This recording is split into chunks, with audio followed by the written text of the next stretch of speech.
కైలాస మానస సరోవర యాత్ర జీవితంలో ఒక్కసారైనా దర్శించుకోవాలి అనుకునేటువంటి అద్భుతమైన యాత్ర ఈ యాత్ర.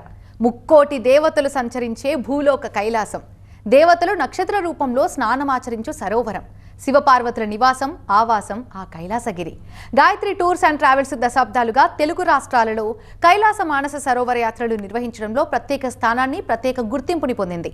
ప్రస్తుతం గాయత్రి టూర్స్ అండ్ ట్రావెల్స్ అధినేత భరత్ కుమార్ గారు టీవీ9 స్టూడియోలో ఉన్నారు. వారిని అడిగి ఈ యాత్రకు సంబంధించి, కైలాష్ యాత్రకి సంబంధించి పూర్తి డీటెయిల్స్ తెలుసుకుందాం. హలో అండి, వెల్కమ్ టు ఆ స్టూడియో. ఎస్, జీవితంలో ఒక్కసారైనా ఈ యాత్ర చేయాలి, ఖచ్చితంగా ఒక్కసారైనా దర్శించుకోవాలి అనుకుంటారు. అసలు ఈ యాత్రకున్న ప్రత్యేకతలు ఏంటండి, మీ మాటల్లో వివరిస్తారా? ఎస్ అమ్మ, తప్పకుండా. ముందుగా టీవీ9 ప్రేక్షకులకు నమస్కారం. అమ్మ, కైలాష్ అండ్ మానస సరోవర్ యాత్ర అనగానే ప్రతి యాత్ర రాజు లాంటి యాత్ర అయితే రారాజు లాంటి యాత్ర ఈ కైలాష్ అండ్ మానస సరోవర్ యాత్ర అంటారు. ఎందుకు అనంటే సాక్షాత్తు ముక్కోటి దేవతలందరూ కలిసి సంచరించేటువంటి భూలోక కైలాసంగా కైలాసగిరిని పిలుస్తూ ఉంటారు. అదేవిధంగా ఒకసారి మనం గమనిస్తే ఒక శ్లోకం ఉందమ్మా, కైలాస శిఖరే రమ్యే శంకరస్య శివాలయే దేవతాస్తత్ర మోదంతి తన్మే మన శివ సంకల్పమస్తు అని చెప్తున్నారు. అంటే దేవతలకు, ముక్కోటి దేవతలకి రమణీయమైనటువంటి ఒక ప్రదేశం ఏదైనా ఉంది అంటే అది కైలాసగిరి అని, వారు ఆనందాన్ని పొందాలి అని అంటే ఇటు ఈశ్వరుడు అసుర పూజితుడు కాబట్టి ఇటు సురులైన అసురులైన ఇద్దరూ పూజించవలసినటువంటి యొక్క భగవంతుడు ఈ యొక్క ఈశ్వరుడు కాబట్టి ఆ యొక్క కైలాసగిరి చుట్టూ వీరందరూ పరిక్రమ చేయడం, అదేవిధంగా నక్షత్రాలన్నీ కూడా ఈ యొక్క సరోవరంలో దేవతలందరూ నక్షత్ర రూపంలో వచ్చి స్నానం ఆచరించడం లాంటి యొక్క అంశాలన్నీ మన కళ్ళారా యాత్రలో చూడొచ్చు. ద్వాదశ జ్యోతిర్లింగాలు ఇవన్నీ దేవాలయాలకు వెళ్తే మనకు లింగాకారంలో దర్శనం ఇస్తే సాక్షాత్తు ఈ కైలాసగిరిలో మన కళ్ళ ద్వారా శివపార్వతుడిని సాక్షాత్తు చూడొచ్చు అనేటువంటిది యథార్థం.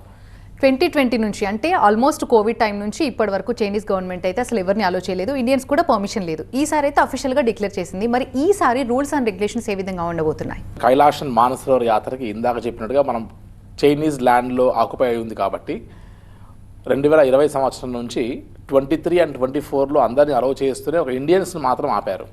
సో ఇండియన్ పాస్పోర్ట్ హోల్డర్స్ అందరూ ఆగిపోయి ఉన్నారు. ఈ 24లో అఫీషియల్గా డిక్లేర్ చేశారు కాబట్టి కైలాష్ అండ్ మానస సరోవర్ యాత్రకి ఈ 2025లో వెళ్ళేటువంటి వారందరూ ఖచ్చితంగా గుర్తుంచుకోవాల్సినటువంటి అంశాల్లో ముఖ్యంగా ఒకటి, ఏజ్ లిమిట్ 70 కంటే బిలో ఉంటే బెటర్. 70+ ఉంటే కొన్ని కాంప్లికేషన్స్ లైక్ హెల్త్ ఇష్యూస్లో కానీ మెడికల్ సర్టిఫికేట్స్లో కానీ ఇలాంటి డాక్యుమెంట్స్ అన్ని మనం ప్రొవైడ్ చేయాల్సి వస్తుంది. సెకండరీ థింగ్ కంపల్సరీగా గుర్తుపెట్టుకోవాల్సింది అతి ముఖ్యమైనటువంటిది ఏంటంటే బ్రీతింగ్ ఇష్యూస్ అమ్మ. మనం వెళ్తున్నటువంటిది హై ఆల్టిట్యూడ్ ప్లేస్కి వెళ్తున్నాం. సో తక్లా, కోటన్, మానస సరోవర్ అన్నీ కూడా హై ఆల్టిట్యూడ్ రీజన్స్లో ఉన్నాయి కాబట్టి మనం భూమికి చాలా హైట్ వెళ్తున్నాం కాబట్టి రెస్పిరేషన్ ప్రాబ్లమ్స్ కానీ బ్రీతింగ్ ఇష్యూస్ కానీ లంగ్ ఇన్ఫెక్షన్స్ లేకుండా ఉంటే మిగతా బీపీ, షుగర్స్, పేస్ మేకర్స్ ఇవన్నీ కూడా నార్మల్ థింగ్స్ అమ్మ ఇవన్నీ. సో బ్రీతింగ్ ఇష్యూస్ లేకుండా ఉంటే మనం కైలాష్ యాత్రకి ఎలిజిబుల్ అని గుర్తుపెట్టుకోవచ్చు. నెంబర్ 3, ఖచ్చితంగా వ్యాలిడ్ పాస్పోర్ట్ అట్లీస్ట్ 1 ఇయర్ వ్యాలిడ్తో ఖచ్చితంగా కలిగి ఉండాలి. సో ఈ యొక్క ఫార్మాలిటీస్ అన్నీ కూడా జాగ్రత్తగా చూసుకొని మనం పర్మిట్స్ అండ్ వీసాస్ అన్నీ కూడా ఆల్మోస్ట్ ఒక 3 to 4 మంత్స్ ముందే చేసుకుంటే తప్ప ఈ యాత్రకు వెళ్ళడానికి కుదరదు. సో ఈ యాత్ర అంతా కూడా మే నుండి మొదలుపెట్టి సెప్టెంబర్, అక్టోబర్ వరకు మాత్రమే సాగేటువంటి ఒక యాత్ర, 6 మంత్స్ మాత్రమే ఉంటుంది.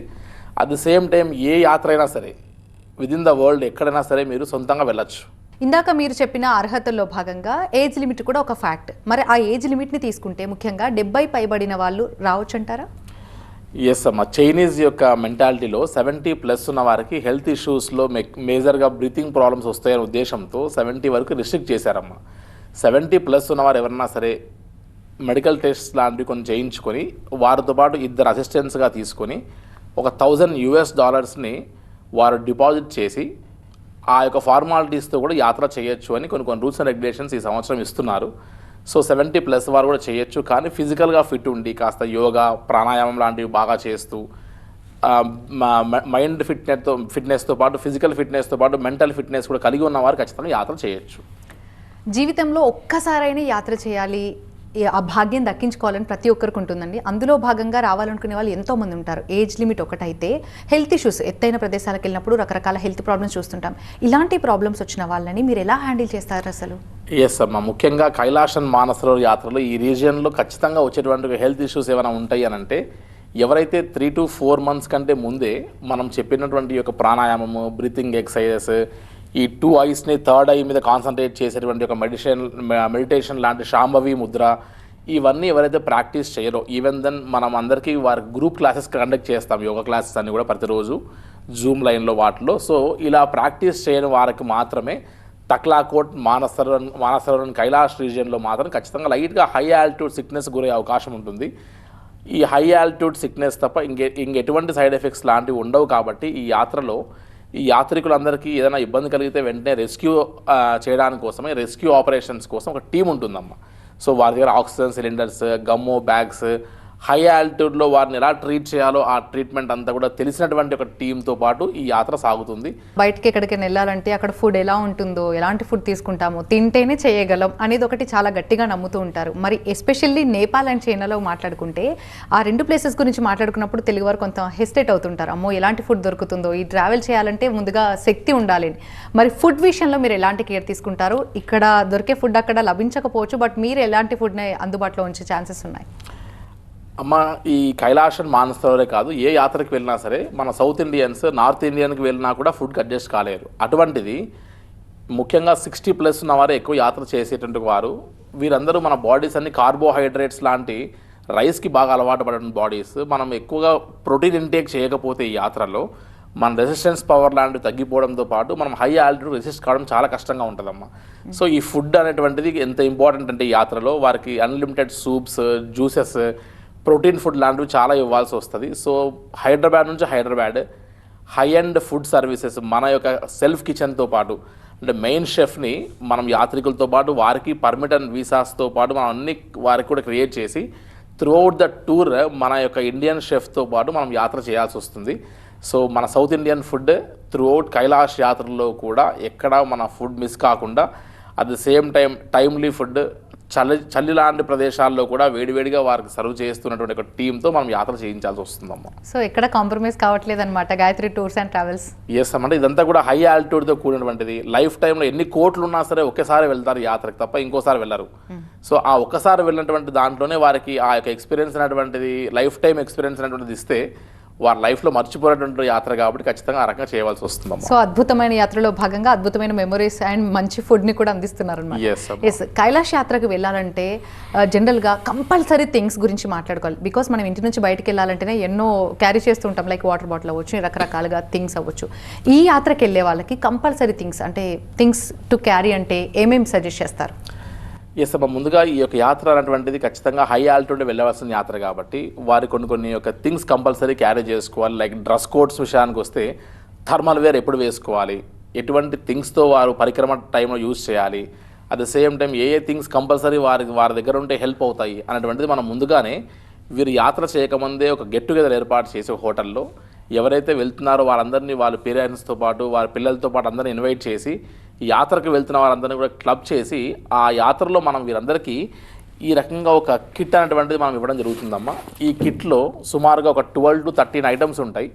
ఇందులో ఒక డఫల్ బ్యాగ్, ఒక షోల్డర్ బ్యాగ్, అదేవిధంగా wind cheater jackets, ID cards, monkey cap, gloves, ఈ యాత్రకు ఖచ్చితంగా కొన్ని ఉపయోగపడేటువంటి అంశాలన్నీ ఈ కిట్లో ఇవ్వడం జరుగుతుంది.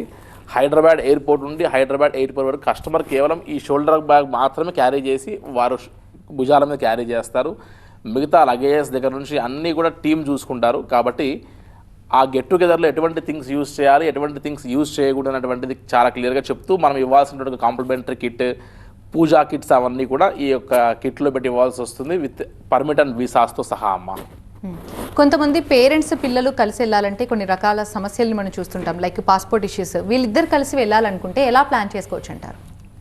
అమ్మ, సహజంగా ఇందులో Indian passport holders, other than Indian passport holders అంటే ఎన్ఆర్ఐస్ అని మనం బైఫర్కేట్ చేస్తున్నాం. ఇండియన్ పాస్పోర్ట్ హోల్డర్స్ అందరికీ స్టాంపింగ్ అయ్యేటువంటి ఒక ప్లేస్ ఏమో ఢిల్లీలో అవుతుంది. ఫిజికల్గా వెళ్ళవలసిన అవసరం లేదు, మాలాంటి ట్రావెల్ ఏజెంట్తో స్టాంపింగ్ అయిపోతుంది.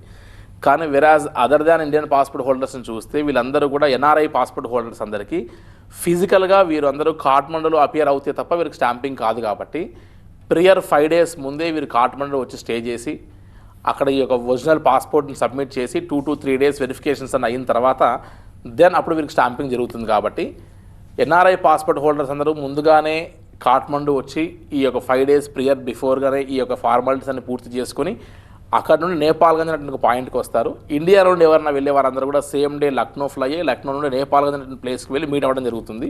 ఈ యాత్రకి రావాలనుకునే వాళ్ళకి ఏజ్ లిమిట్ గురించి మీరు చెప్పారు. అసలు స్టార్టింగ్ ఏజ్ ఎంత ఉండాలి అండ్ ఇంకా పెద్దవాళ్ళ విషయానికి వచ్చేసరికి అడల్ట్స్లో ఎంత ఏజ్ వరకు రావచ్చు అంట? ఎస్ అమ్మ, ముఖ్యంగా ఈ యొక్క ఏజ్ లిమిట్కి వస్తే 13 సంవత్సరాల కంటే పైన 13 ఇయర్స్ పైన ఉన్నటువంటి వారు ఎవరైనా యాత్ర చేయొచ్చు. చిన్నపిల్లలకి ఇంకా రెస్పిరేషన్ ప్రాబ్లమ్స్ ఉండవు, వారికి బ్రీతింగ్ ప్రాబ్లమ్స్ ఏవి ఉండవు కాబట్టి ఇంకా పిల్లలకి చాలా ఫిట్గా ఉంటారు. కానీ కనీసం మన బాడీలో ఏం జరుగుతుంది అనేటువంటి ఒక మెటబాలిజం గురించి తెలియకుండా, వారు ఎక్స్ప్రెస్ చేసేటువంటి ఒక విధానంలో లేకుండా, ఇది లైఫ్ టైం యాత్ర లాంటి అచీవ్మెంట్ లాంటి కైలాష్ యాత్రకు వెళ్ళి వారు ఏదైనా సరే గ్రాస్ప్ చేసినట్టుగా ఉంటే అది బెటర్ ఏదని చెప్పచ్చు. అరౌండ్ 17-18 ఇయర్స్ నుంచి అయితే మనం బాగుంటుందని చెప్పచ్చు. అండ్ 70 బిలో వరకు యాత్ర చేయొచ్చు. Only one thing to be noted ఏంటంటే బ్రీతింగ్ ప్రాబ్లం లాంటిది ఉండకూడదు, లంగ్ ఇన్ఫెక్షన్స్ ఉండకూడదు, ఆస్తమా లాంటివి ఉంటే మాత్రం ఈ యాత్రకి మనం జాగ్రత్త తీసుకొని వన్స్ డాక్టర్ సజెషన్ తీసుకున్న తర్వాతనే వెళ్ళవలసి వస్తుందని చెప్పచ్చు. కైలాస యాత్రకు వెళ్ళాలనుకునే వాళ్ళకి రూట్ మ్యాప్ గురించి ఎక్స్ప్లెయిన్ చేస్తారా? ఇప్పుడు మనం కైలాష్ అండ్ మానసరోవర్ యాత్ర అసలు ఏ మార్గం గుండా చేయొచ్చు ఒకసారి చూస్తే, మనం హైదరాబాద్ లేదా ఇండియాలో ఏ ప్లేస్ నుంచి అయినా సరే మనం కాఠ్మండు వెళ్ళిపోయి మనం బై రోడ్ యాత్ర చేస్తూ మానసరోవర్ అండ్ కైలాష్గిరి వెళ్ళడానికి వెళ్ళేటువంటి ఒక ఆప్షన్ ఉంది. బై రోడ్ మనం వెళ్ళడానికి ప్లాన్ చేస్తే సుమారుగా కాఠ్మండు నుంచి తిరిగి మళ్ళీ కైలాష్కి వెళ్ళి పరిక్రమ కూడా చేసి మళ్ళీ కాఠ్మండు రావడానికి మనకు 14 రోజులు సమయం పడుతుంది.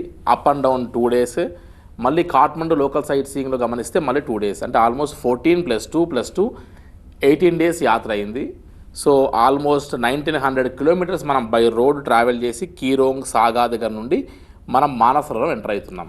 మనం 18 days మనం టైం వేస్ట్ చేసుకొని మన ఎఫిషియన్స్ ఎంత ఈ యొక్క జర్నీలోనే మన యొక్క ఓపిక అంతా కూడా కోల్పోయి మనం కైలాష్గిరికి వెళ్ళిన తర్వాత పరిక్రమ చేయడం బాగా కష్టం అవుతుందనే ఉద్దేశాన్ని దృష్టిలో పెట్టుకొని చాలామంది వైస్ డెసిషన్ ఏం తీసుకుంటారు అని అంటే కైలాష్ మానసరోవర్ యాత్రని బై హెలికాప్టర్ రూట్లో చేయడం అనేటువంటిది ఉత్తమంగా భావిస్తారు. సో షార్ట్ అండ్ స్వీట్గా కేవలం 9 to 10 daysలోనే చేసేటువంటి ఒక యాత్ర కైలాష్ మానసరోవర్ యాత్ర వయా హెలికాప్టర్ రూట్లో వెళ్తారు. ఈ రూట్లో గమనిస్తే 2 కాళ్ళు లేనివారు, 2 కాళ్ళు పనిచేయని వారు, వీల్ చైర్లో ఉన్నవారు కూడా యమద్వార ఒక పాయింట్ వరకు వెళ్ళి కైలాసగిరి దర్శనం చేసుకోవచ్చు వితౌట్ వాకింగ్.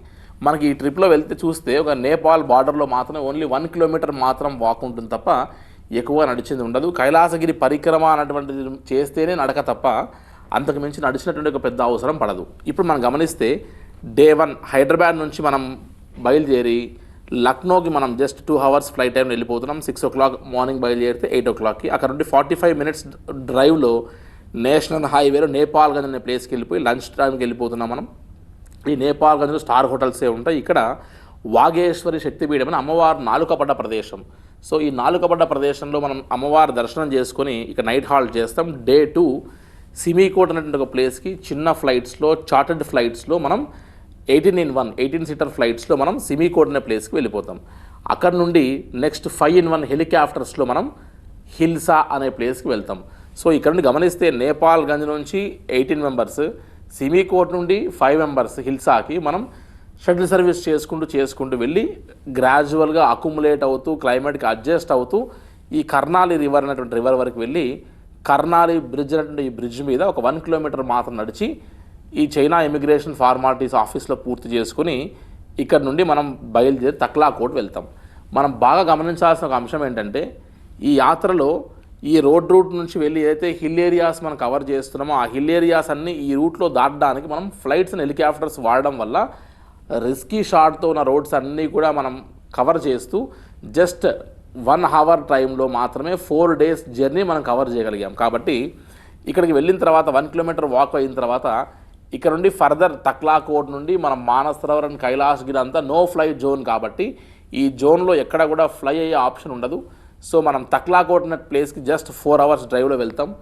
మనకు ఫస్ట్ హై ఆల్టిట్యూడ్ లాంటి సిక్నెసెస్ ఏమైనా ఉంటే అటువంటి సిక్నెసెస్ అన్నీ కూడా ఈ తక్లాకోట్లే వచ్చే అవకాశం ఉంది. కాబట్టి లైట్గా ఇక్కడ ఎవరైతే ప్రాణాయామము బ్రీతింగ్ ఎక్సర్సైజ్ చేయరో అటువంటి వారికి ఇక్కడ ఇష్యూస్ వచ్చే అవకాశం ఉంది. కాబట్టి తక్లాకోట్లో ఇక్కడ Day 2 నైట్ హాల్ట్ చేసి at the same time Day 3 కూడా మనం క్లైమేట్కి అక్యుములేట్ అయ్యి అడ్జస్ట్ కావడానికి ఆప్షన్ తీసుకుంటున్నాం. దెన్ అక్కడ నుండి మనం Day 4 బయలుదేరి మానసరోవరం వెళ్తున్నాం. ఆన్ ద వేనే మనకు రాక్షసులు కనబడుతుంది. ఫస్ట్ సైట్ ఆఫ్ కైలాష్ మనకు కనబడించిన ప్లేస్. అక్కడ నుండి మనం మానసరోవరం ఒడ్డు వరకు బస్సు వెళ్తుంది. ఇక్కడ మాత్రం మనం మడ్ హౌజెస్లో స్టే చేస్తున్నాం, ఎందుకంటే తెల్లవారుజామున నక్షత్రాలన్నీ కూడా వచ్చి ఈ సరోవరంలో స్నానం ఆచరించేటువంటి ఒక అద్భుతమైన ఘట్టాన్ని మనం చూస్తున్నాం. కాబట్టి సరోవరంలో స్నానాలు, అభిషేకాలు, హోమాలు అన్ని కార్యక్రమాలు చేసుకోవచ్చు, ఎటువంటి రెస్ట్రిక్షన్స్ ఉండవు. ఈ మానసరోవరం అంతా దాదాపుగా 110 కిలోమీటర్ల రేడియస్ ఉంటుందని చెప్తున్నారు. కాబట్టి ఈ 110 కిలోమీటర్స్ రేడియస్ని అంతా కూడా ఒక బస్సులో పరిక్రమ చేస్తున్నాం మనం. ఎందుకంటే ముక్కోటి దేవతలే పుణ్యస్నానం ఆచరించడానికి నక్షత్ర రూపంలో వచ్చేటువంటి సరోవరం కాబట్టి. సో ఇక్కడ నుండి మనం ఒక క్రిస్టల్ క్లియర్ వాటర్, మనకు అన్లిమిటెడ్ వాటర్ తెచ్చుకోవచ్చు. మనం సెల్లో టేప్స్ ద్వారా జాగ్రత్తగా ప్యాక్ చేసి అక్కడ నుండి మనం నైట్ హాల్ట్ ఈ మడ్ హౌజెస్లో చేసుకుని డే 4 నైట్ మనం మానసరోవరం దగ్గర ఉంటాం. సో ఎర్లీ మార్నింగ్ మనం 3 to 4 మొదలు లేచి మనం బయటకు వచ్చి చూస్తే నక్షత్రాలన్నీ కూడా ఒకటొకటి అలా ఆకాశం నుండి వచ్చి సరోవరంలో డిప్ అయి వెళ్ళిపోతున్నటువంటి అద్భుతమైన ఘట్టాన్ని మీరు, నేను, ప్రతి ఒక్కరం దర్శనం చేసుకోవచ్చు. కాబట్టి ప్రతి ఒక్కరూ ఇక్కడ అద్భుతమైనటువంటి ఈ ఘట్టాన్ని చూస్తూ ఆ తర్వాత డే 5 మనం డార్చన్ అనేటువంటి ఒక పాయింట్కి మళ్ళీ 3 to 4 అవర్స్ డ్రైవ్లో వెళ్ళిపోతున్నాం. ఈ డార్చన్ అనే పాయింట్లో కూడా మనకు స్టార్ హోటల్సే ఉంటాయి. అక్కడ నుండి పరిక్రమ ఎవరైతే చేస్తారో వారందరూ కూడా ఇందాక చూపించినట్టుగా షోల్డర్ బ్యాగ్స్ అన్నీ కూడా వేసుకొని వారందరూ కూడా 2 స్టిక్స్ తీసుకొని, పరిక్రమ స్టిక్స్ తీసుకొని అక్కడ నుండి యమద్వార్ పాయింట్కి వస్తారు. ఎవరైతే పరిక్రమ చేయదలుచుకోలేదో వారు కూడా ఈ యమద్వార్ అనేటువంటి పాయింట్కి వచ్చేస్తారు. సో యమద్వార్ అనేటువంటి పాయింట్ వచ్చిన తర్వాత ఒక్కసారి మన కళ్ళు ఎదురుగా కైలాసగిరి శివపార్వతులు అంత అద్భుతంగా దర్శనం ఇచ్చేటువంటి ఒక ఘటాన్ని మనం చూస్తాం. మన ఆనంద బాష్పాలతో మనం కైలాసగిరి దర్శనం చేసుకున్న తర్వాత ఇప్పుడు అసలైన టాస్క్ మొదలవుతుంది. మనం పరిక్రమ చేయాలా వద్దా ఈ కైలాసగిరి చుట్టూ అని. అరుణాచలంలో గిరి పరిక్రమ ఎలా చేస్తామో అదేవిధంగా కైలాసగిరి చుట్టూ పరిక్రమ అనేటువంటిది ఒక లైఫ్ టైం టాస్క్ ఉంటుంది, ప్రతి ఒక్కరికి యాంబిషన్ ఉంటుంది. సో ఫస్ట్ డే పరిక్రమ 14 కిలోమీటర్లు చాలా ఈజీగా చేయొచ్చు. ఇక్కడెక్కడ ఈ యాత్రలో కొండలు, గుట్టలు, లోయలు, అమర్నాథ్ అండ్ చార్ధామ్ లాగా డేంజరస్ రూట్స్, ల్యాండ్ స్లైడింగ్స్ ఉండవు. కాబట్టి ఓన్లీ ఒకే ఒక ప్రాబ్లం ఏదైనా ఉంది అంటే అది కేవలం హై ఆల్టిట్యూడ్, మనకు బ్రీతింగ్ ప్రాబ్లం ఉంటేనే సమస్య తప్ప మిగతా ఏ ఇబ్బందులు రావు అని దృష్టిలో ఉంచుకోవచ్చు. దెన్ ఇక్కడ ఫస్ట్ డే పరిక్రమ చేసి 14 కిలోమీటర్లు అయిన తర్వాత మనం ధీరాపుక్ అనేటువంటి ఒక ప్లేస్లో స్టే చేస్తాం.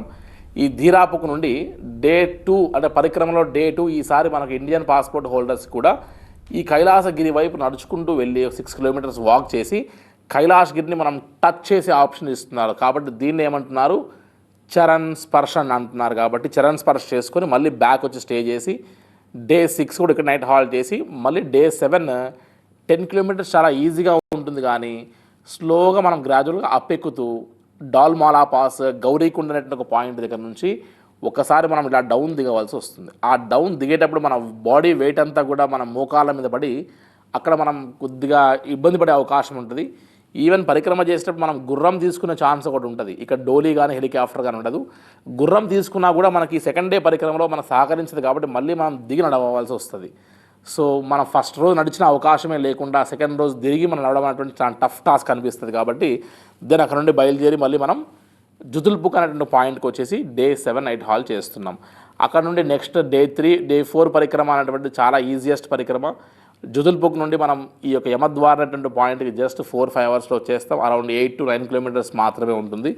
సో యమద్వార్ నుండి మళ్ళీ మనల్ని బస్ పికప్ చేసుకొని ఎవరైతే కైలాసగిరి పరిక్రమ చేయలేదో వారందరూ కూడా 3 నైట్స్ ఇక్కడ స్టే చేస్తారు యమద్వార్ పాయింట్లో.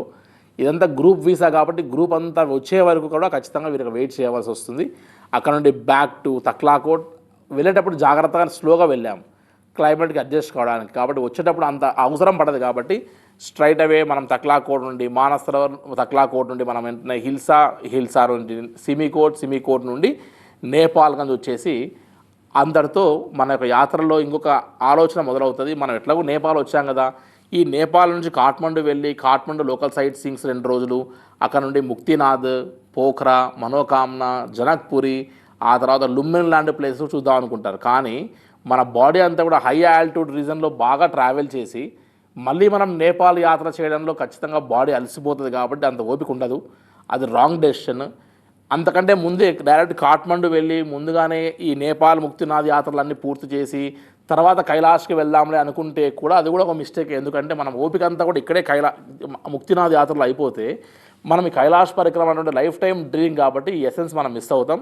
సో నేపాల్ గంది నుండి డైరెక్ట్ లక్నో వచ్చేసి లక్నో ద్వారా ఏదర్ బెంగళూరు, చెన్నై, హైదరాబాద్ ఏ ప్లేస్కైనా సరే మన డైరెక్ట్ ఫ్లైట్స్ ఉన్నాయి. కాబట్టి డే 10 మనం మన యొక్క గమ్యస్థానాన్ని చేర్చుకోవచ్చు. సో కైలాష్ మానసరోవర్ యాత్ర షార్ట్ అండ్ స్వీట్గా జస్ట్ 9 to 10 డేస్లో ఓపికతో 2 కాళ్ళు లేని వాళ్ళు కూడా ట్రావెల్ చేయగలిగేటువంటి ఒక అద్భుతమైనటువంటి ఒక మార్గం ఏదైనా ఉంది అంటే హైదరాబాద్ నుంచి లక్నో, నేపాల్గంజ్ ద్వారా మనం హిల్సా నుండి బార్డర్ ఎంటర్ అయ్యి మానసరోవర్ కైలాసగిరి దర్శనం చేసుకొని వచ్చేటువంటి షార్ట్ అండ్ స్వీట్ మార్గము అని చెప్పచ్చు. రూట్ మ్యాప్ గురించి చాలా చక్కగా చాలా అద్భుతంగా ఎక్స్ప్లెయిన్ చేశారండి. థ్యాంక్స్ అండి. కైలాష్ యాత్ర విశేషాలు అవ్వచ్చు, రూట్ మ్యాప్ గురించి చాలా అద్భుతంగా ఎక్స్ప్లెయిన్ చేశారు. థ్యాంక్స్ అండి. ఇంత ఖర్చు పెట్టి వెళ్ళలేని వాళ్ళు అండ్ బ్రీతింగ్ ఇష్యూస్ ఉన్న వాళ్ళు, 70+ ఏజ్ ఉన్న వాళ్ళు కైలాస్ మానస సరోవర్ యాత్రకు వెళ్ళటానికి ఇంకేమైనా ఆల్టర్నేట్ ఆప్షన్స్ ఉన్నాయా? అమ్మ, సహజంగా ఇప్పుడు మనం చూస్తే ఇదంతా కూడా హైదరాబాద్ లేదా ఇండియా నుంచి నేపాల్ నుండి China, permit, visa, flights, helicopters ఇన్నిటితో కూడింది కాబట్టి సుమారుగా రోడ్ రూట్లో ఆప్షన్ తీసుకున్న ఆల్మోస్ట్ 270 వరకు అయ్యేటువంటి ఆప్షన్ ఉంది. At the same time flight రూట్లో చూసుకుంటే, హెలికాప్టర్ రూట్లో చూసుకుంటే ఈ సంవత్సరం పెరిగినటువంటి ఒక పర్మిట్ అండ్ వీసా కాస్ట్ని చూసుకుంటే ఆల్మోస్ట్ 3 lakhs వరకు వెళ్ళే అవకాశం ఉంది. సో ఇంత ఖర్చు అఫోర్డ్ చేయలేని వారు, అదేవిధంగా బ్రీతింగ్ ప్రాబ్లం ఉన్నవారు, హెల్త్ ఇష్యూస్ ఉన్నవారు, అదేవిధంగా పాస్పోర్ట్ కూడా అవసరం లేకుండా కూడా ఈ కైలాష్ మానసరోవర్ యాత్ర చేయొచ్చు. బట్ ఎలా అది అంటే మనం ఇక్కడ నుంచి హైదరాబాద్ నుంచి లక్నో వెళ్ళి, లక్నో నుంచి నేపాల్గంజ్ అనేటువంటి పాయింట్కి వెళ్ళి మనం ఏరియల్ వ్యూ ఒక ఫ్లైట్లో విండో సీట్ మనం తీసుకొని మనం నేపాల్ ఏరియాలోనే ఉండి దూరం నుండి పైనుండే మనం మానసరోవరాన్ని అదేవిధంగా కైలాసగిరిని రెండింటిని మన కళ్ళతో మనం ప్రశాంతంగా 30 to 35 minutes మనం ఫ్లైట్ టైం తీసుకొని చూసి మళ్ళీ హైదరాబాద్ వచ్చేసేయచ్చు. జస్ట్ 2 nights 3 daysలో వచ్చేసేయచ్చు. ఒక 50-60 వేల రూపాయల్లోనే యాత్ర చేసుకుని కూడా రావచ్చు. వీటికి బ్రీతింగ్ ప్రాబ్లమ్స్తో కూడా సంబంధం లేదు. సో ఇది ఒక secondary alternate option. But Mansarovar వెళ్ళాలి, కైలాసగిరి వెళ్ళాలనే ఒక ఆప్షన్ మాత్రం వారు మిస్ అవుతారని చెప్పచ్చమ్మా. రైట్, థ్యాంక్ యూ అండి. Thanks for being here. ఇది ఇవాల్టి యాత్ర స్పెషల్. చూస్తూనే ఉండండి టీవీ.